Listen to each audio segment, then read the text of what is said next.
بسم اللہ الرحمن الرحیم۔ السلام علیکم۔ ایک دن بادشاہ نے اپنے 3 وزراء کو دربار میں بلایا اور تینوں کو حکم دیا تینوں ایک ایک تھیلا لے کر باغ میں داخل ہوں اور وہاں سے بادشاہ کے لیے مختلف اچھے پھل جمع کریں۔ وزراء بادشاہ کے اس عجیب حکم پر حیران اور تینوں ایک ایک تھیلا پکڑ کر الگ الگ باغ میں داخل ہو گئے۔ پہلے وزیر نے کوشش کی بادشاہ کے لیے اس کی پسند کے مزیدار اور تازہ پھل جمع کرے اور اس نے کافی محنت کے بعد بہترین اور تازہ پھلوں سے تھیلا بھر لیا۔ دوسرے وزیر نے خیال کیا کہ بادشاہ ایک ایک پھل کا خود تو جائزہ نہیں لے گا کہ کیسا ہے اور نہ ہی پھلوں میں فرق دیکھے گا، اس لیے اس نے بغیر فرق دیکھے جلدی ہر قسم کے تازہ اور کچے اور گلے سڑے پھلوں سے اپنا تھیلا بھر لیا۔ اور تیسرے وزیر نے سوچا کہ بادشاہ کی توجہ صرف تھیلے کے بھرنے پر ہوگی، اس کے اندر کیا ہے اسے بادشاہ نہیں دیکھے گا۔ یہی سوچ کر وزیر تھیلے میں گھاس پھوس اور پتے بھر لیے اور محنت سے بچ گیا اور وقت بچایا۔ دوسرے دن بادشاہ تینوں وزراء کو اپنے تھیلوں سمیت دربار میں حاضر ہونے کا حکم دیا۔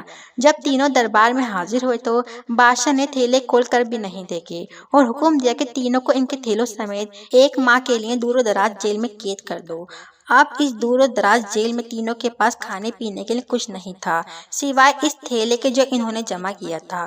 اب پہلا وزیر جس نے اچھے پھل چن کر جمع کیے تھے وہ مزے سے اپنے ان پھلوں پر گزارا کرتا رہا یہاں تک کہ 1 ماہ بآسانی گزر گیا، اور دوسرا وزیر جس نے بغیر دیکھے تازہ خراب تمام پھل جمع کیے تھے اس کے لیے بڑی مشکل پیش آئی۔ کچھ دن تو تازہ پھل کھا لیے لیکن پھر کچے اور گلے سڑے پھل کھانے پڑے جس سے وہ بہت زیادہ بیمار ہو گیا، اسے بہت تکلیف اٹھانی پڑی۔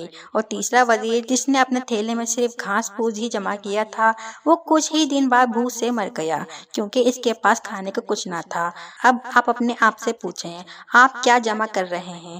آپ اس وقت اس باغ میں ہیں جہاں سے آپ چاہیں تو نیک اعمال اپنے لیے جمع کریں اور چاہیں تو خراب اعمال، مگر یاد رہے جب بادشاہ کا حکم صادر ہوگا تو آپ کو اپنی جیل قبر میں ڈال دیا جائے گا۔ اس جیل میں آپ اکیلے ہوں گے جہاں آپ کے ساتھ صرف آپ کے اعمال کی تھیلی ہوگی، تو جو آپ نے اپنے جمع کیا ہے وہی آپ کو وہاں کام دے گا۔ تو آج تھوڑی سی محنت کر کے اچھی چیزیں یعنی نیک اعمال جمع کر لیں اور وہاں آسانی اور آرام دہ زندگی گزاریں۔ ابھی ہمارے پاس وقت بھی ہے اور اللہ پاک نے سب معذوریوں سے بھی دور رکھا ہے، اسے دن میں 5 بار تو یاد کر لیا کرو۔ بڑے اعمال کرنے کی وہ خود ہی توفیق عطا کر دے گا۔ اللہ پاک ہمیں سمجھنے کی توفیق عطا فرمائے، آمین۔ السلام علیکم۔